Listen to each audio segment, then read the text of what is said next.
I haven't run central air in this house in over 30 years.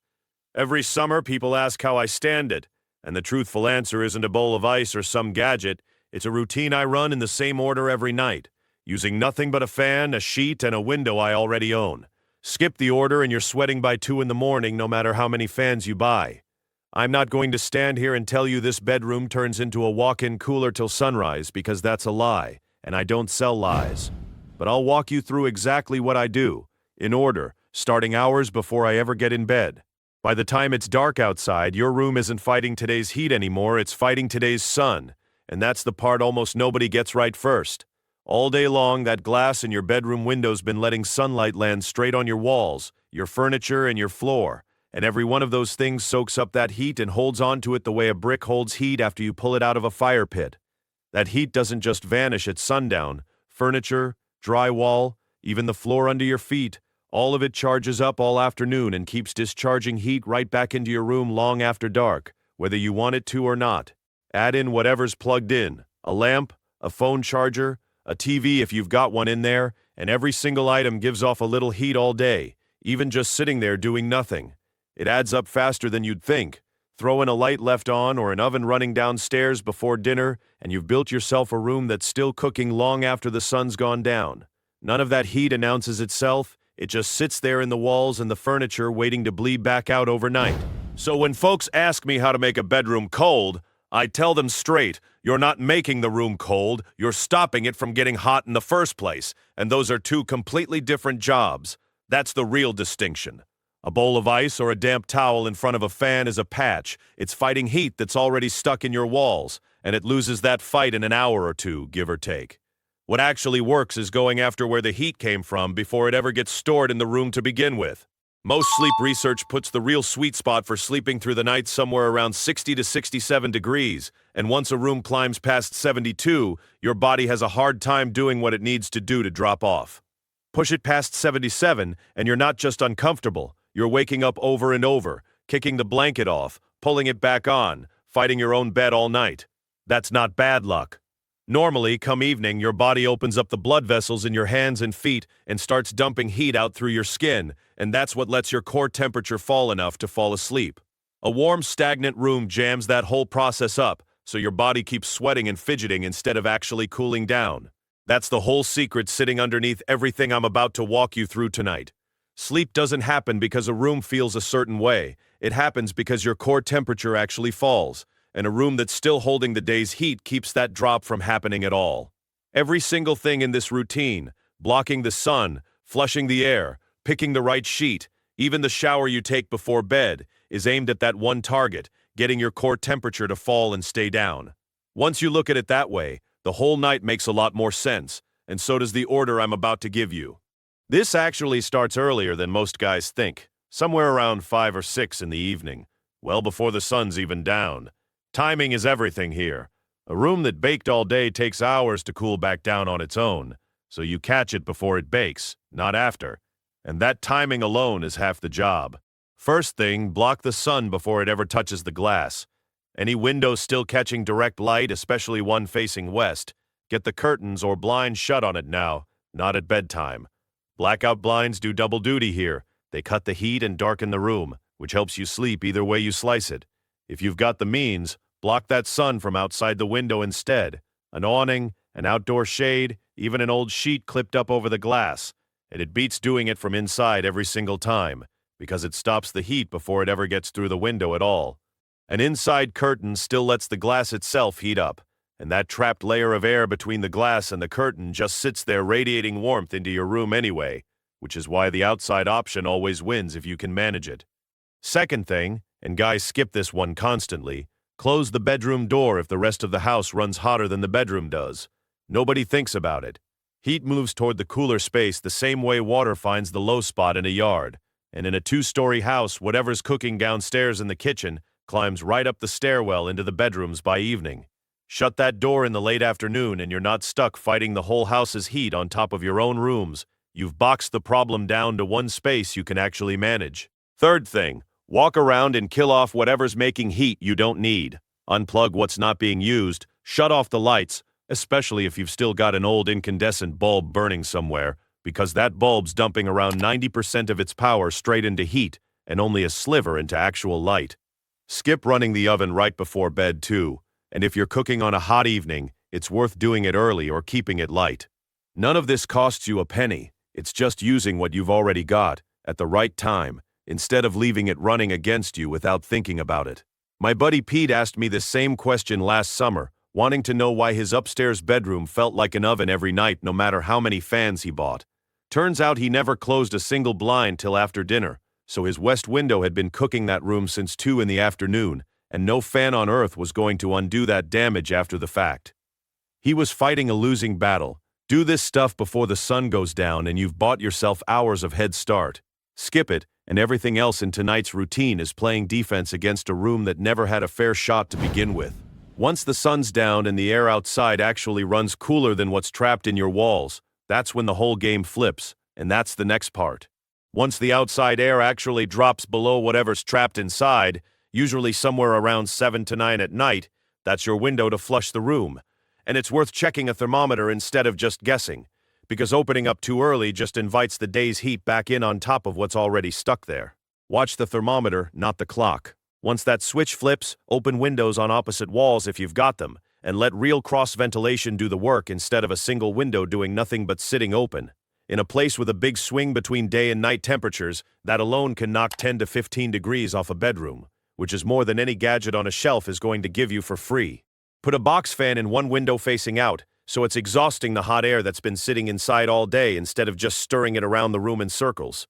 If you've got 2 windows, run one fan pulling cool air in and the other pushing hot air out, and that room clears out fast, usually faster than people expect once they finally set it up the right way.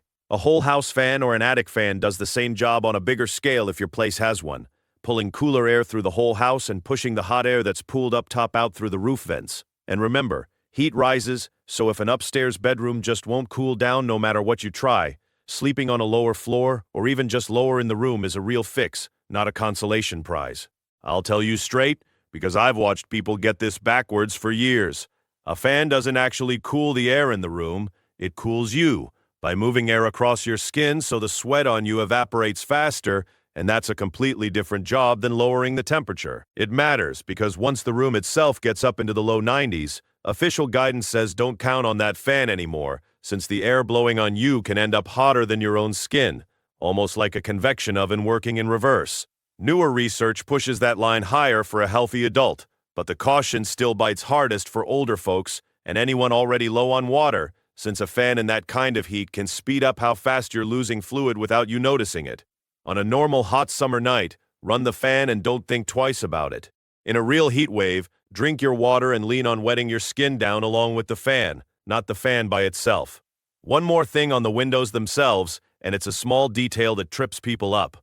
If you've got windows at 2 different heights in the same room, a low one and a high one, open both, instead of just the one that's easiest to reach. Cool air sinks and pulls in low, hot air rises and wants to escape high, so working with that instead of against it moves more air through the room without any extra fan running at all. And don't just eyeball whether it's cooled off enough outside to start this. A cheap thermometer on the windowsill beats guessing every time, because a breeze that feels fine on your arm for 30 seconds isn't the same as air that's actually cooler than what's trapped in your walls. Cooling the room gets you most of the way there, but it's still only half the job. The other half is what you're doing to your own body once you're actually in that bed, and that part matters just as much as anything happening at the window, maybe more. You can do everything right with the windows and the fans and still lose the whole night if your bed's working against you, because bedding traps heat just as easily as walls do. Stick with natural, breathable fibers, cotton, linen, or bamboo, and skip polyester or satin, since synthetic fabric traps heat right up against your skin instead of letting it move. Linen breathes and pulls moisture away better than almost anything else you'll find, which is why it's worth the switch if you're buying new sheets anyway, even if it costs a little more up front. Thread count matters here too, and it's not the direction most people think. Aim for somewhere around 200 to 400, not the highest number on the shelf, because a tighter weave actually breathes worse, not better. It just feels softer under your hand in the store. If your duvet's heavy, swap it out for something lighter, or just sleep under a plain sheet through the hot months and save the duvet for winter. On the surface itself, A gel-infused topper, or one made from breathable latex instead of solid memory foam, disperses heat instead of holding onto it the way a cheap, dense foam pad will. A buckwheat pillow works the same trick for your head, since the loose holes inside create air pockets that keep heat from building up the way a solid foam pillow does. Though I'll be honest, some folks don't love the rustling sound they make or the faint smell of the holes themselves. Flipping to the cool side of a regular pillow still helps in a pinch. It just won't last as long as switching the material outright. If you want a short-term boost, the freezer trick still has its place. Seal a pillowcase or your top sheet in a bag and stick it in the freezer for an hour before bed. Or fill a hot water bottle with ice water and tuck it down near your feet. I'll be straight with you, it feels great falling asleep. But it fades by the middle of the night, same as that bowl of ice does, so don't expect it to carry you all the way to sunrise. It gets you started, it doesn't carry the whole night. One habit worth breaking while you're at it. Stop tucking the top sheet in tight at the foot of the bed like you're making a hotel bed for inspection. A tight tuck traps a layer of still air right against your legs, and still air holds heat same as it does anywhere else in the room.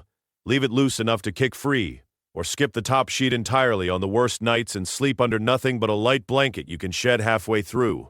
And wash your sheets in cool or warm water instead of hot when you can, since hot washing breaks down natural fibers faster over time and a worn-out weave doesn't breathe the way a fresh one does. Get the bed right and you've stopped the mattress and the sheets from undoing everything the windows and the fans just did for you. But the bed's still just fabric and foam. It can't do the actual work of cooling you down on its own. That part's on your own body, and it's the piece almost nobody talks about. Sleep gets triggered by your core temperature dropping, not by the air in the room hitting some specific number. And that's the whole reason this routine actually works, instead of just feeling like it should. Cooling yourself matters just as much as cooling everything around you. Maybe more once you're actually lying there trying to fall asleep. The one that surprises people every time is the shower. A cold, icy shower right before bed feels like the obvious move, but it's actually working against you. Cold water makes the blood vessels near your skin clamp down tight, and once you get out, your body rebounds by working to reheat itself, which is the exact opposite of what you want happening right before sleep. A warm shower, run somewhere around 10 to 15 minutes at a temperature closer to a hot bath than a lukewarm rinse, taken an hour or two before bed, does the reverse. It opens those blood vessels back up, and all that heat you just built up gets released fast right when you want your core temperature heading down instead of holding steady. Research on this has actually clocked people falling asleep more than a third faster after a warm shower timed that way. And once you understand the blood vessel piece, it stops sounding backwards and starts making complete sense. It's the same reason a working man learns to trust the counterintuitive fix once he's seen it work with his own hands, even when it sounds wrong on paper. After the shower, a cool, damp cloth on your wrists, your neck, the inside of your elbows, and the backs of your knees cools your blood fast if you wake up flushed in the middle of the night. Keep your feet out from under the covers, or cool them directly, since cooling your hands and feet is what actually kicks off your body's heat loss response more than people give it credit for. Drink water through the evening, because you need that moisture in you to sweat with in the first place, and skip the alcohol, the late coffee, the heavy meal, or a workout too close to bedtime, all of which raise your body heat right when you're trying to bring it down instead. Loose cotton to sleep in, or nothing at all, and give yourself a little space from a partner, a pet, or even your own hair piled up against your neck. Small stuff, but it adds up over a whole night. Alcohol and a heavy meal do the same damage from two different directions, and it's worth understanding why instead of just taking my word for it.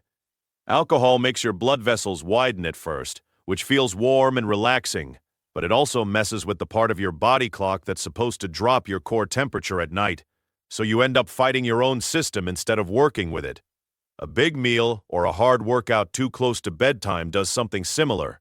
Your body's busy digesting or cooling down muscle that just worked hard, and both jobs generate heat right when you need heat leaving, not building. None of this means never have a beer in the summer. It just means not at 10 o'clock if you're trying to be asleep by 11. Put all of that together, the room, the bed, and your own body, and you've got the full system working in the same direction instead of fighting itself. That's the part most people never connect, and it's the difference between a routine that actually works and one that just feels like it should on paper. There's good news in this part. Your core body temperature naturally bottoms out somewhere around 3 or 4 in the morning, so the heaviest cooling only needs to happen in the first half of the night, not held steady the whole way through till sunrise. A body that's already trending down doesn't need nearly as much help holding that line as one that's still fighting to get there in the first place. That's why a fan running on a 2 to 3 hour timer is usually plenty to get you under and carry you through those first sleep cycles. You don't actually need the room locked at some cold number all night long for this whole thing to work. You just need it cool enough to get you past the hardest stretch, and your own body handles the rest from there, once it's already heading in the right direction. Running a fan dead all night doesn't buy you much once you're past that first stretch, and it's one more reason not to overbuild this into something more complicated than it needs to be. There's a practical side to the timer too, beyond saving a little electricity. A fan blowing straight on you for 8 hours straight can leave your mouth and your throat dry by morning, and some guys wake up with a stiff neck from hours of cold air hitting the same muscle all night. A timer set for those first few hours gets you the benefit without the side effects, and if you wake up around 3 or 4 anyway, that's usually your body already past the hardest part of the drop, not a sign that anything failed. That's really the honest answer to the title of this video. Nobody's bedroom stays refrigerator cold from 9 at night to 7 in the morning without a compressor running somewhere in the house, and I'm not going to pretend otherwise. But you don't need that. You need the first few hours covered, and everything I just walked you through gets you there without spending a dime on anything you don't already own. Everything I just gave you assumes normal summer heat, and I want to be straight with you about where the line sits, because pretending there isn't one would be selling you exactly the kind of lie I told you up front I wouldn't sell. If your air runs humid instead of dry, the damp sheet and ice tricks stop helping and start making things worse, since they just add more moisture to air that's already thick with it. A small dehumidifier does more good than a second fan in that kind of climate, and it's worth the money if you live somewhere sticky most of the summer. Run your bathroom exhaust fan after a shower and shut that door so the moisture doesn't drift down the hall into your bedroom, and go easy on leafy houseplants sitting right next to the bed, since they're releasing moisture into the air the whole night too, more than folks expect from a plant just sitting there. Night ventilation only helps if the night actually cools down in the first place. If it stays hot and muggy outside no matter the hour, cracking the windows just invites warm, wet air straight into your room, so check a thermometer before you assume evening air is doing you any favors instead of just guessing based on the calendar. And here's the one I won't soften for anybody. Extreme heat sends people to the hospital and worse every single year in this country, and it's not always the folks you'd expect. It's often the ones who had a fan running the whole time and figured that was enough. In a genuine dangerous heat wave, or if you've got an older person, an infant, someone pregnant, or anyone with a chronic condition in the house, this routine cuts down how much you lean on AC during a normal hot summer. It doesn't replace air conditioning once the heat turns genuinely dangerous. If that's where you're at, get yourself or your family to a cooled space. Full stop, no pride about it. Same rule I apply to any job around the house. Know your limits, and don't assume you've got more of them than you actually do, but don't assume you need to run out and buy something for an ordinary hot night either. That's the whole system. Block the sun, flush the room once night air actually runs cooler, cool the bed, cool yourself, then let a fan carry you through those first few hours. Every piece of it uses what you've already got sitting in that house right now. Try it tonight in that order, and tell me in the comments how your first night goes.